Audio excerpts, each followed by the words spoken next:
than him. Mas popular si John the Baptist sapagkat yung kanyang purpose, he is doing his purpose. The purpose of God in his life, as he applies them, the more God is glorified, the more the radiance of Christ is shining in the life of John. That's why many people and many religious leaders come to him and they ask a lot of questions to him. And John is full of the Spirit of God. And he advances the kingdom of God.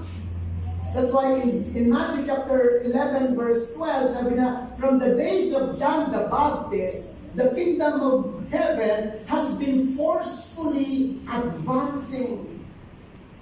Because of John the Baptist, the gospel of Christ, the light of Christ has been advancing.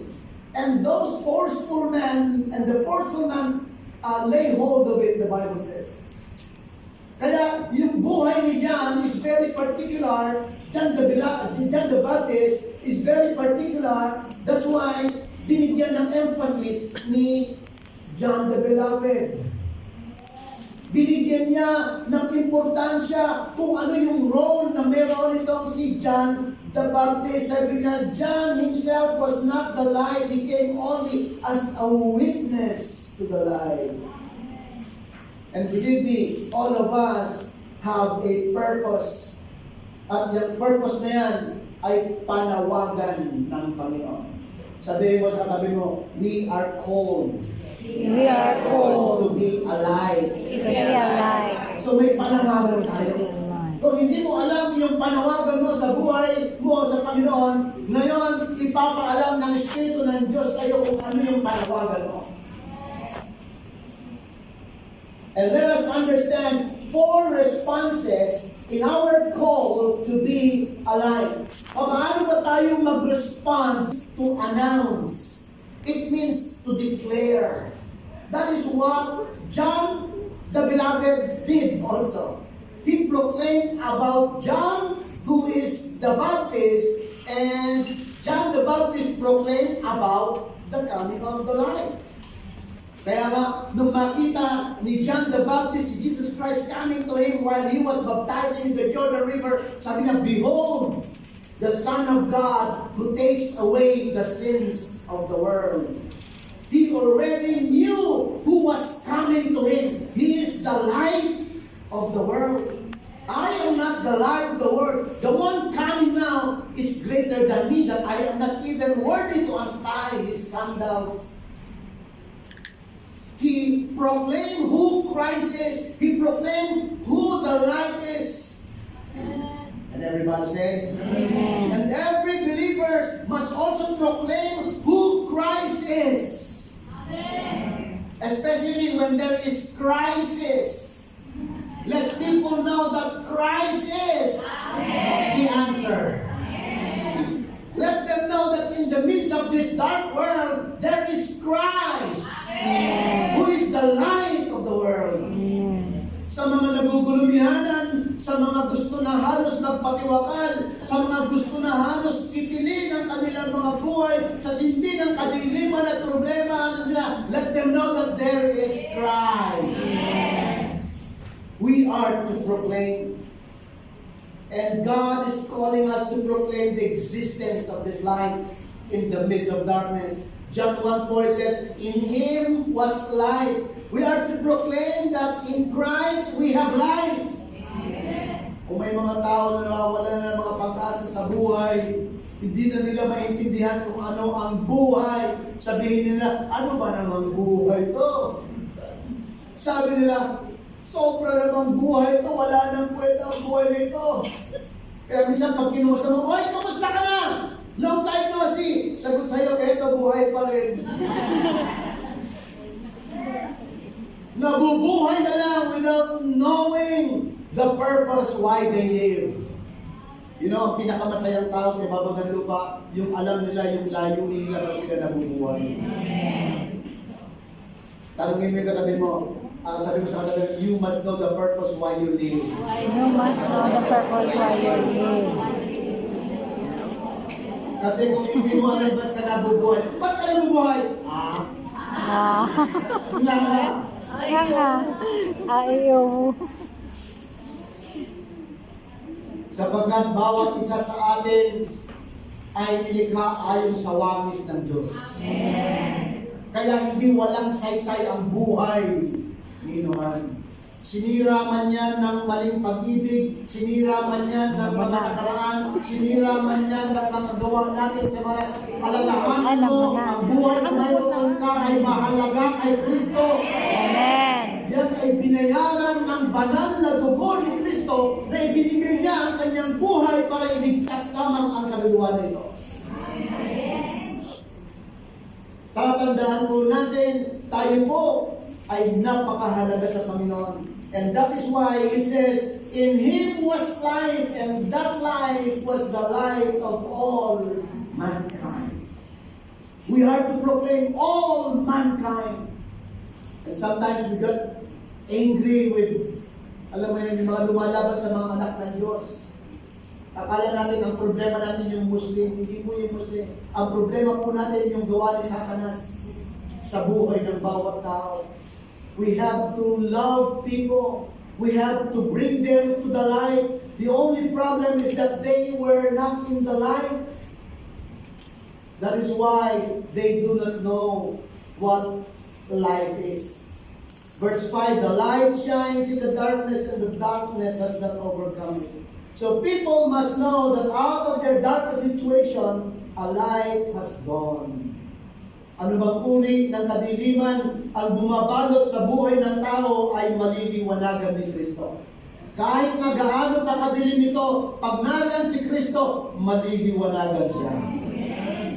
This is why John, again, in 1 John chapter 1, John the Beloved, in verse 5 he said, this is the message we have heard from Him, and declare or proclaim to you, God is light. In Him there is no darkness at all.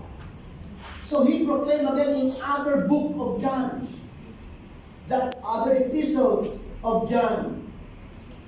If all you see about your situation is darkness, try to focus on Jesus. Kung lahat na lamang kadiliman sa finances, kadiliman sa kalusugan, kadiliman sa relasyon, ibahin mo yung paningin mo. Tumingin ka doon sa liwanag. Is it possible that a person would just disregard the light in his life? Kahit gaano pa kaliwanag, kung dinidisregard ng tao ang liwanag na yun, does not know the purpose of the light that shines on him, then the light can do nothing to that person. And that is the reason why God is calling us. Kinakailangan merong may pagproklama.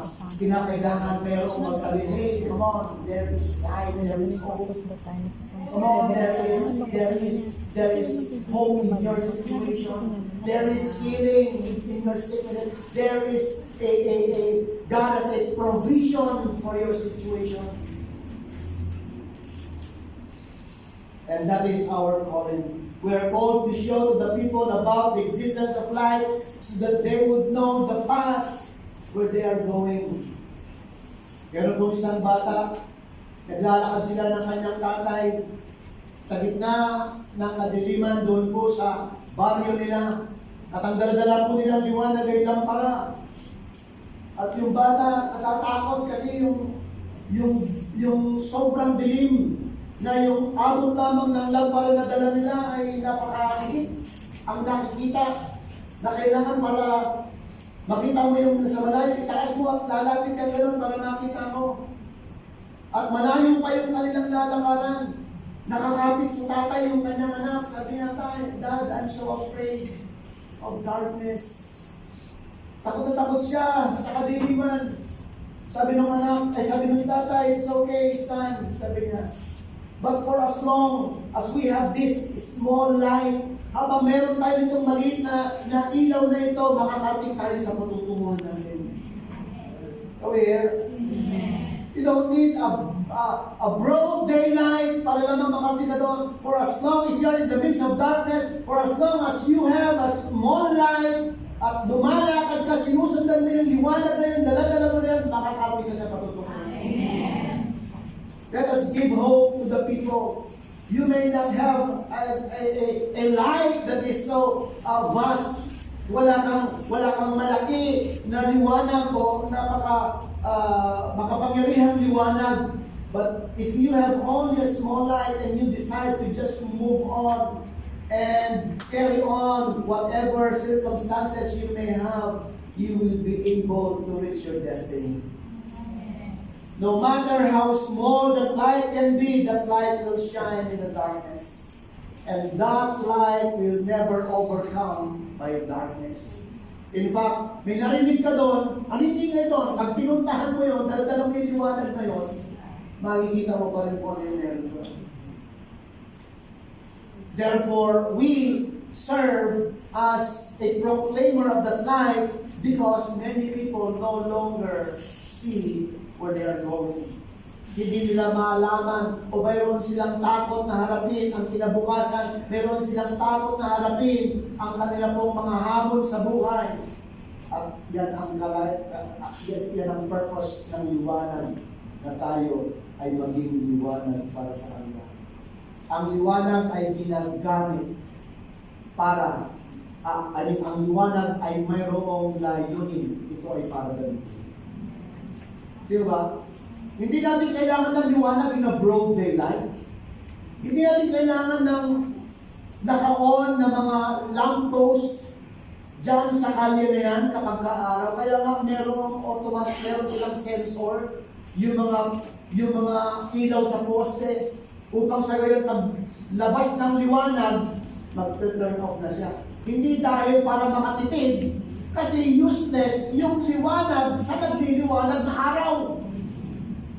Useless ang lampara, useless ang flashlight na nandiyan tayo sa gitna ng araw. Hindi kailangan, pero kailangan ang liwanag kahit napakaliit doon sa gitna ng kaya yung liwanag mo, kailangan ni Kristo. At yan ang panawagan ng bawat isa sa atin. Gamitin natin ang liwanag niya. Isa po, nagkaroon ng court hearing sa isang bayan sapagkat mayroong naging aksidente, nag-aksidente yung train at saka yung isang bihikulo. Dahil yung bihikulo ay inabutan ng traffic at nakamusok yung kanyang sasakyan. Ano po, nakamusok yung kanyang sasakyan.